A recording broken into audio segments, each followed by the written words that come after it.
ഇരുധ്രുവം. രചന ആത്തൂസ് മഹാദേവ്. അവതരണം സാലിം കരുളായി. പാസ്റ്റാണ്.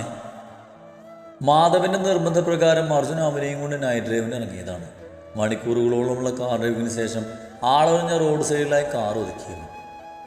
ഒന്നുമൻ കുറെ നേരമായാലും സുഖിച്ച് കിടക്കാൻ തുടങ്ങിയിട്ട് ഇങ്ങോട്ടൊന്ന് ഓടിക്കടെ കോപ്പേ. മനുഷ്യനെ നാട് പോയി. രാത്രി കിടന്നിറങ്ങാനുള്ള നേരത്താ അവൻ്റെ കോപ്പിൽ നൈറ്റ് ഡ്രൈവ്. കോ ഡ്രൈവ് സീറ്റിൽ രണ്ട് കൈയും സീറ്റിന്റെ പിന്നിലേക്ക് ഇട്ട് മുറുക്കി ചാരി കിടക്കുന്ന മാധവനെ നോക്കി അർജുൻ പല്ല് ഞെരിക്കുമ്പോൾ മാധവ് അവനെ നോക്കി നെളിച്ച് കാണിച്ചു. കോപ്പ് എന്നെ പറഞ്ഞാൽ മതിയല്ലോ. എന്തൊക്കെയോ പിറുപിറുത്തുകൊണ്ട് അർജുൻ സീറ്റ് ബെൽറ്റ് മാറ്റി ഡോറ് തുറന്ന് പുറത്തേക്ക് ഇറങ്ങി. ഇരു കൈയും നടുവിന് താങ്ങിയവൻ സ്വയം ബോഡി ഒന്ന് സ്ട്രക്ചർ ചെയ്യുന്നതിനൊപ്പം ചുറ്റും നോക്കാനും മറന്നില്ല. സമയം രാത്രി 11 അടുത്തത് കൊണ്ട് തന്നെ ആ റോഡിലെങ്ങും ആരും ഉണ്ടായിരുന്നില്ല. ഇതെന്താണ് ആളുകൾക്കൊന്നും ഇല്ലാത്തേ? അർജുന് പിന്നാലെ പുറത്തേക്ക് ഇറങ്ങിയ മാധവ് ആളൊഞ്ഞ റോഡിലേക്ക് നോക്കിക്കൊണ്ട് സംശയത്തോടെ ചോദിച്ചു. പിന്നെ പാതിരാത്രി നടുറോഡിൽ നിൽക്കാൻ എല്ലാവർക്കും നിന്നെ പോലെ നാട്ടഭ്രാന്തില്ല. ഒന്ന് പോടേ. എൻ്റെ പൊന്നളിയ, നീ ആ മാളുവിൻ്റെ കൂടെ ചേർന്ന് തനി നാട്ടുഭാഷയിലാണ് ഇപ്പം സംസാരിക്കുന്നത്. വാ തുറന്ന ഇംഗ്ലീഷിൽ മാത്രം തെറി വിളിച്ചുകൊണ്ടിരുന്ന ചെറുക്കനായിരുന്നു. മാധവ് താടിയിൽ കയ്യൊന്ന് നഷ്ടബോധം അഭിനയിച്ചു കൊണ്ടുള്ള ഡയലോഗായിരുന്നത്. എന്നാൽ അത് കേട്ട് അർജുന് വിറഞ്ഞു കയറുകയാണ് ചെയ്തത്. ഡാ പുല്ലേ, എൻ്റെ പെണ്ണിനെ പറഞ്ഞാലുണ്ടല്ലോ. Yes boss. അത് പറയുന്നതിനൊപ്പം മാധവ് ഒരടി പിന്നിലേക്ക് നീങ്ങി. അത് കണ്ട് അമർത്തി ഒന്ന് മൂളിക്കൊണ്ട് അർജുൻ കാറിൻ്റെ ബോണ്ടിൽ ചാരി നിന്നു. അവൻ്റെ അടുത്തായി മാധവ്. ഇതേപ്പം തുടങ്ങി? പോക്കറ്റിൽ നിന്നും ഒരു സിഗരറ്റ് ചുണ്ടോട് ചേർത്ത് കത്തിക്കുന്നവനെ കണ്ട് അർജുൻ അമ്പരപ്പോടെ ചോദിച്ചു. പുതിയതൊന്നല്ല, പക്ഷേ ഇടയ്ക്കൊക്കെ ഉള്ളെന്ന് മാത്രം. സിനിമ തന്നെ ഇതൊന്നും അറിയില്ലല്ലേ? ആ, നിങ്ങളൊക്കെ വലിയ ആൾക്കാരല്ലേ, ബ്രാൻഡഡ് അല്ലേ, പോകൂ. അവനെ ഒന്ന് പൂജിച്ചുകൊണ്ട് മാധവ് ആ സിഗിൽ നിന്നും ഒരു പഫ് എടുത്ത് വായുവിലേക്ക് ഊതിവിട്ടു. എന്നാൽ അർജുൻ അത് അവൻ്റെ കയ്യിൽ നിന്നും പിടിച്ചു വാങ്ങി തൻ്റെ ചുണ്ടോട് വലിക്കാൻ തുടങ്ങി. മാധവ് ഒരു ചിരിയോടെ മുന്നോട്ട് നോക്കുമ്പോഴാണ് അവൻ്റെ ശ്രദ്ധ അതിൽ ചെന്നപ്പെടുന്നത്. അർജുൻ, ദേ അത് നോക്ക്. അവൻ്റെ ദൃഷ്ടി മുന്നോട്ടാണെന്ന് മനസ്സിലായതും അർജുൻ അവിടേക്ക് നോക്കി. എടാ, ഇതാ സ്റ്റേഷൻ്റെ വലം കൈയല്ലേ? ഇവൻ എന്താ പാതിരാത്രി നടു റോഡിൽ? നീ എന്തായാലും വാ അർജുൻ, നമുക്കൊന്ന് നോക്കാം. അതും പറഞ്ഞ ഷർട്ടിൻ്റെ കൈ മുകളിലേക്ക് തെരുത്ത് കയറ്റിക്കൊണ്ട് മാധവ് മുന്നോട്ട് നടക്കുമ്പോൾ അർജുൻ തൻ്റെ കയ്യിലിരുന്ന സിഗരറ്റ് നിലത്തേക്കിട്ട് കാലുകൊണ്ട് അവ ചവിട്ടി കീഴ്ത്തി വായുവിൽ പുക പുറത്തേക്ക് ഊതിക്കൊണ്ട് മാധവിൻ്റെ പിന്നാലെ പോയി.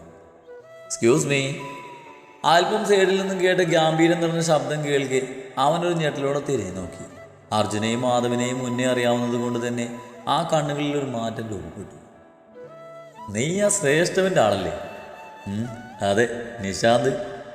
മാധവ് ഒരു സംശയത്തോടെ ചോദിക്കുമ്പോൾ യാതൊരു ഭാവഭേദവും ഇല്ലാതെ തന്നെ അവൻ്റെ മറുപടിയും വന്നിരുന്നു.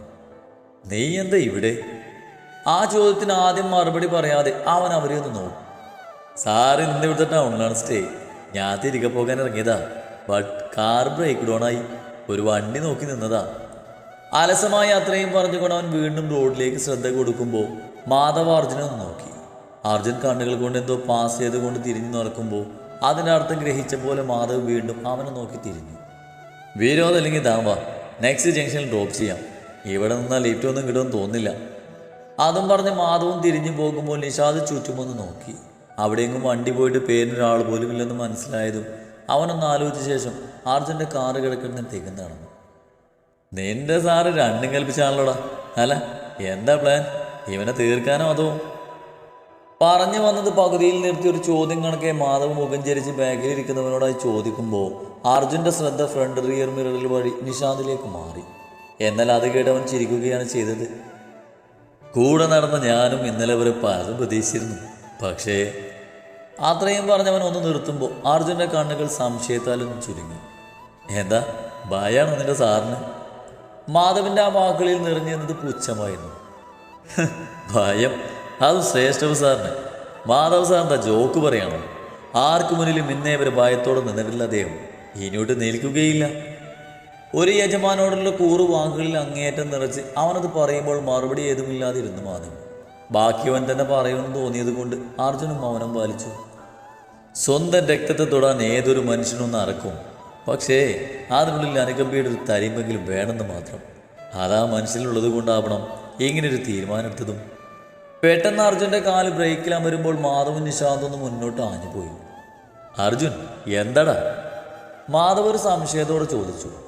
സ്ഥലത്തി. അർജുൻ അവനിൽ നിന്ന് മുഖം ചിരിച്ച് പുറത്തേക്ക് നോക്കിയിരുന്നു. Okay, thank you. അത് പറഞ്ഞ് നിശാന്ത് ഡോർ തുറന്ന് പുറത്തേക്ക് ഇറങ്ങി പോകുമ്പോൾ അർജുൻ കാറ് വീണ്ടും മുന്നോട്ടെടുത്തു. കാറിനുള്ളിൽ തളം കെട്ടി നിന്ന മൗനത്തിന് വിരാമം വിട്ടത് മാധവായിരുന്നു. അവൻ പറഞ്ഞൊന്ന് നീ കാര്യമാക്കേണ്ട അർജുൻ, എങ്കിലും നീ ആരെങ്കിലും വിട്ട് ജസ്റ്റ് ഒന്ന് അന്വേഷിക്കുന്നത് ബെറ്ററാണെന്ന് തോന്നുന്നു. അവൻ പറഞ്ഞതിൻ്റെ അർത്ഥം മനസ്സിലാകാതെ അർജുൻ അവനൊന്ന് നോക്കി. വേറൊന്നുമില്ല, അങ്ങളുടെ സൈൻ വെച്ച് അവൻ പ്രോപ്പർട്ടിയൊക്കെ ലീഗലി അവൻ്റെ പേരിലാക്കിയോ ഇല്ലയെന്ന് അറിയാലോ. അതിന് മറുപടിയായി അർജുനൊന്ന് അമർത്തി മൂളുക മാത്രം ചെയ്തു. അന്ന് മാധവ് അങ്ങനെ പറഞ്ഞുവെങ്കിലും അർജുൻ പിന്നെ അതിനെക്കുറിച്ചൊന്നും തിരക്കാനോ അന്വേഷണം നടത്താനോ മുതിർന്നില്ല. അത് മുൻകൂട്ടി അറിയാവുന്നത് കൊണ്ട് തന്നെ മാധവ് നേരിട്ട് അതിലേക്ക് ഇറങ്ങുകയാണ് ചെയ്തത്. ഒടുവിൽ അവൻ തന്നെ അത് കണ്ടെത്തുകയും ചെയ്തു. ശ്രേഷ്ഠ രാംദാസിൻ്റെ സ്വത്തുക്കളൊന്നും അവൻ്റെ പേരിലേക്ക് മാറ്റിയിട്ടില്ലായിരുന്നു.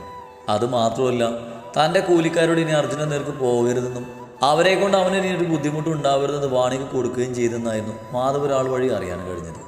സത്യം തിരിച്ചറിഞ്ഞ മാധവിൽ അതൊരു ചെറിയ ഞെട്ടിലുളവാക്കുകയാണ് ചെയ്തത്. മാധവിൽ നിന്നും പറഞ്ഞ അർജുനിലും അത് പ്രകടമായി. എന്നാൽ എന്താ അർജുന അവൻ്റെ ഉദ്ദേശം? ഇനി നിശാന്ത് പറഞ്ഞതുപോലെ നീ അവൻ്റെ അനിയനാണെന്ന തിരിച്ചറിവിൽ ഉണ്ടായതാകൂ ഈ മനംമാറ്റം? ഷുവർ. ഒറ്റവാക്കിലെ മറുപടി ആയിരുന്നുവെങ്കിലും അത്രയേറെ ഉറപ്പായിരുന്നു അർജുൻ്റെ ആ വാക്കുകളിൽ. പിന്നെയൊന്നും മാധവിന് പറയാൻ കഴിഞ്ഞില്ല. അർജുൻ്റെ കാറ് വീടിൻ്റെ പോസ്റ്റിലേക്ക് കയറുമ്പോഴാണ് തൻ്റെ ചിന്തകളിൽ നിന്നും അവൻ പുറത്തേക്ക് വന്നത്. ദീർഘമായെന്ന് നിശ്വസിച്ചുകൊണ്ട് അവൻ ഡോർ തുറന്ന് പുറത്തേക്ക് ഇറങ്ങി. ഹാളിലേക്ക് കയറുമ്പോഴും ആരെയും കണ്ടില്ല. രാത്രി ആയതുകൊണ്ട് തന്നെ എല്ലാവരും ഉറങ്ങിക്കാണുന്ന ധാരണയിൽ അവൻ ഡോർ ലോക്ക് ചെയ്ത് നേരെ മുകളിലേക്ക് പോയി. അടഞ്ഞു കിടന്ന ഗ്ലാസ് ഡോർ തുറന്ന് അകത്തേക്ക് കയറിയപ്പോൾ കണ്ടു ബെഡിൻ്റെ ഹെഡ് ബോർഡിൽ തലവെച്ചുറങ്ങുന്ന മാളവിനെ. അർജുനൊരു പുഞ്ചിരിയോടെ ഡോർ അടിച്ച് അവൾക്ക് അടുത്തേക്ക് നടന്നു. ടേബിളിൻ്റെ പുറത്തിരുന്ന് തൻ്റെ ഫ്രെയിം ചെയ്ത ഫോട്ടോയും കെട്ടിപ്പിടിച്ചുള്ള അവളുടെ ആ ഇരിപ്പ് കണ്ട് എന്തോ അർജുന് മനസ്സ് നിറഞ്ഞു. അവൻ മെല്ലെ ബെഡിലേക്ക് കയറി അവളുടെ കയ്യിൽ നിന്ന് ആ ഫോട്ടോ എടുത്ത് മാറ്റിക്കൊണ്ട് അവളെ മെല്ലെ കയ്യിൽ കോരിയെടുത്ത് ബെഡിലേക്ക് എടുത്തി. അർജുൻ. ആ പാതി ഉറക്കത്തിലും അവൻ്റെ സാമീപ്യം പറഞ്ഞ പോലെ അവളൊന്ന് ചിണുങ്ങിക്കൊണ്ട് കൈയെത്തിച്ച് അവൻ്റെ ഷർട്ടിൽ പിടിച്ച് വലിക്കുമ്പോൾ അർജുനൊന്ന് മുന്നോട്ട് ആഞ്ഞുപോയി. തൻ്റെ നെഞ്ചിൽ മുഖമോർത്താൻ അവൾ കാണിക്കുന്ന വ്യഗ്രത കണ്ട് അർജുൻ ചിരിയോടെ അവൾക്കടുത്തേക്ക് കിടന്ന് മെല്ലെ അവളൊന്ന് ചേർത്ത് പിടിക്കുമ്പോൾ മാളവനെ നെഞ്ചിൽ മുഖം അമർത്തി കിടന്നു. ഡേ പെണ്ണെ, ഞാൻ ഈ ഡ്രസ്സെങ്കിലും ചേഞ്ച് ചെയ്യട്ടെ, ഈ ഉടുമ്പ് പോലുള്ള പിടിയൊന്ന് അയക്കാവോ? കുസൃതി നിറഞ്ഞ ചിരിയോടെ തൻ്റെ ചെവിത്തുമ്പിൽ മെല്ലെ കടിച്ചുകൊണ്ട് അവൻ ചോദിക്കുമ്പോഴാണ് മാളൊരു ഞെട്ടിലോടെ തൻ്റെ മിഴികൾ വലിച്ചു തുറന്നത്. കയ്യാലും അവൻ്റെ ഷർട്ടിൽ മുറുകെ പിടിച്ചുകൊണ്ട് ആ നെഞ്ചിലാണ് താൻ കിടക്കുന്നതെന്ന് കണ്ട മാളു ഒറ്റക്കണ്ണിറക്കി ചിരിച്ചുകൊണ്ട് മെല്ലെ അവനിൽ നിന്നും അകന്നു മാറി. ഞാനിത് സ്വപ്നാണെന്ന്. സ്വപ്നോ? അർജുൻ്റെ കണ്ണുകൾ സംശയത്താൽ ചുടിഞ്ഞു. എന്നാൽ മാളുവിൽ ഉടലെടുത്തത് ചമ്മലായിരുന്നു. അല്ല, അർജുന് ഫുഡ് കഴിച്ചോ? ഞാൻ എടുത്തു വെക്കട്ടെ? കാര്യം മാറ്റാനെന്നോണം അത് പറയുന്നതിനൊപ്പം മാളു അവനരികിൽ നിന്നും എഴുന്നേൽക്കാൻ ഒരുങ്ങിയതും അർജുൻ അവളുടെ കയ്യിൽ പിടിച്ച് വലിച്ച് തൻ്റെ നെഞ്ചിലേക്ക് ഇട്ടു. എനിക്ക് നല്ല വിശപ്പുണ്ട് ക്രീപ്പർ, ബട്ട് ആ വിശപ്പ് അടങ്ങണമെങ്കിൽ ഫുഡല്ല വേണ്ടത്, നിന്നെയാണ്. അവളിലേക്ക് മുഖമടുപ്പിച്ച് അത് പറയുന്നതിനൊപ്പം അവൻ്റെ ചുണ്ടുകളിൽ അവളുടെ ഇടങ്കടത്തിലായി അമർന്നിരുന്നു. ഒരു നിമിഷം ഒന്ന് കോരിത്തരിച്ചു പോയി അവൾ കൈകൾ അവൻ്റെ കയ്യിലായി മുറുകി. അവളുടെ ചുണ്ടുകളിൽ വിരിഞ്ഞ നാണം കാണുകയും അവൻ്റെ കണ്ണുകൾ വിടുന്നു. അർജുൻ മെല്ലെ അവളെ ബെഡിലേക്ക് കിടത്തിക്കൊണ്ട് അവളിലേക്ക് അമരുമ്പോൾ അവൻ്റെ പ്രണയഭാവം അറിയാൻ തയ്യാറെടുക്കുകയായിരുന്നു അവളും. ശരീരത്തിൽ അനുഭവപ്പെട്ട ചെറു തണുപ്പിൽ അവളൊന്ന് കുറുകിക്കൊണ്ട് അല്പം കൂടെ പുതപ്പിൻ്റെ ഉള്ളിലേക്ക് നൂണ്ട് കയറിക്കൊണ്ട് കയ്യിൽ തടഞ്ഞതിനെ മുറുകെ പിടിച്ചു.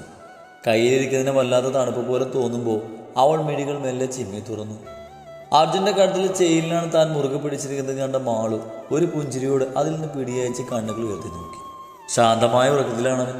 നെറ്റിയിലേക്ക് വീണ് കിടന്ന മുടിയിഴകളും ഇളം റോസ് നിറം കലർന്ന ചുണ്ടുകളും താണ്ടി അവളുടെ കണ്ണുകൾ താഴേക്ക് സഞ്ചരിച്ചു. കഴുത്തിലെ നേർത്ത ചെയിൻ അവനെ നെഞ്ചോര പറ്റിക്കിടപ്പുണ്ട്.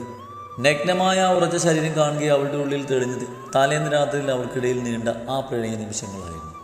അതിന് മാറ്റുകൂടാണെന്നോണം അവൻ്റെ ഇടനെഞ്ചിൽ പതിഞ്ഞു കിടന്ന തൻ്റെ നഖപ്പാടിൽ അവൾ മെല്ലെ വിരലോടിച്ചു. തന്നിലേക്ക് പ്രണയാഗ്നിയോട് ആഴ്ന്നിറങ്ങിയവനെ വിളിച്ചു പുലമ്പിക്കൊണ്ട് ആ നെഞ്ചിൽ വിരലമർത്തിയ ഓർമ്മയിൽ അവളുടെ മുഖം ചുവന്നുപോയി.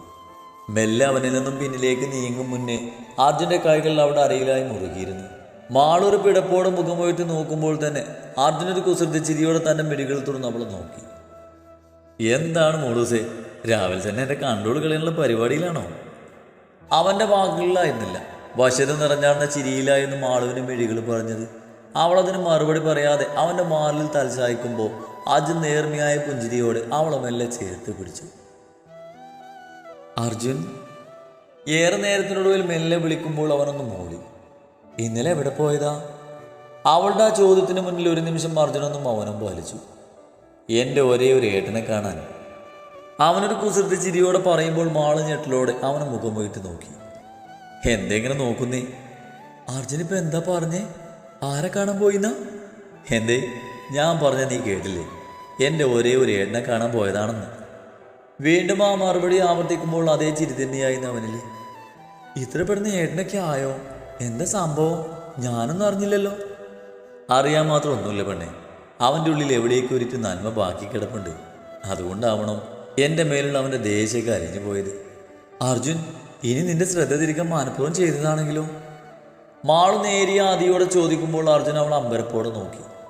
നിനക്ക് ഇത്രയ്ക്ക് ബുദ്ധിയൊക്കെ ഉണ്ട് മാളവിക? അതിന് മറുപടിയായി അവളെന്ന് കൂർപ്പിച്ച് നോക്കി. അത് കണ്ട് അർജുൻ തെല്ലൊന്ന് ഉറക്കി ചിരിച്ചു. ഇന്നലെ വരെ നേരിയ തോതിലായാൽ പോലും നിന്റെ ഇതേ സംശയം എനിക്കുണ്ടായിരുന്നു മാളവിക. പക്ഷേ അവൻ്റെ കണ്ണിൽ നിന്ന് ഞാൻ വായിച്ചെടുത്തു. എനിക്ക് വേണ്ടുന്നതെല്ലാം കറക്റ്റ് റീസൺ ആയില്ലെങ്കിൽ പോലും എൻ്റെ ഊഹം ശരിയാണ്. എന്നോടുള്ള അവൻ്റെ ദേഷ്യമൊക്കെ ഇപ്പോൾ പൊയ്മുഖമാണ്. മാളവിക അവൻ്റെ മുഖത്തേക്ക് നോക്കിക്കിടുന്നതല്ലാതെ മറുപടി ഒന്നും പറഞ്ഞില്ല. ഒന്നുമില്ലെങ്കിലും ഒരേ അച്ഛൻ്റെ മക്കളല്ലിടോ ഞങ്ങൾ. ഒരേ രക്തമല്ലേ ഞങ്ങളിൽ ഓടുന്നത്. അതിൻ്റെ ഒരു സ്നേഹവും അവനിരുന്ന് പിന്തിരിപ്പിച്ചത്. ഞാൻ ആരാണെന്ന് അറിയും മുന്നേ അവനെന്നെ ദ്രോഹിക്കാനും ഇല്ലായ്മ ചെയ്യാനൊക്കെ ശ്രമിച്ചിട്ടുണ്ടാവും. പക്ഷേ സത്യങ്ങളെല്ലാം തിരിച്ചറിഞ്ഞ ശേഷം അവൻ അതിൽ നിന്നൊക്കെ പിന്മാറിയിട്ടുണ്ടെങ്കിൽ അതിനൊരു കാരണമേ ഉള്ളൂ മാളവിക.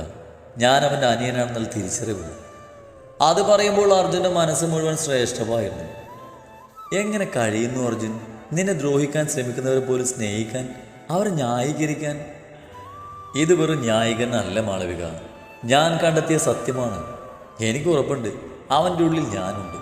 ഒരു കണികയോളമാണെങ്കിലും എന്നോടുള്ള സ്നേഹവും വല്ലാത്തൊരു വിശ്വാസവും ഉറപ്പും നിറഞ്ഞു നിന്നു അർജുൻ്റെ വാക്കുകളിൽ. ഹിമ റൂമിലേക്ക് വരുമ്പോൾ ശ്രേഷ്ഠവ് ബെഡിൽ പുറന്തിരിപ്പുണ്ടായിരുന്നു. അവൻ്റെ അടുത്തേക്ക് പോകണോ വേണ്ടോ എന്ന് ചിന്തിച്ചെങ്കിലും അവളുടെ കാലുകൾ അവൾ പോലും അറിയാതെ യാന്ത്രികമായി അവൻ്റെ അടുത്തേക്ക് ചൂടുകൾ വെച്ചു. മുന്നിൽ അവളുടെ സാന്നിധ്യം പറഞ്ഞാണ് അവൻ മുഖം ഉയർത്തി നോക്കിയത്. ആ എന്താ?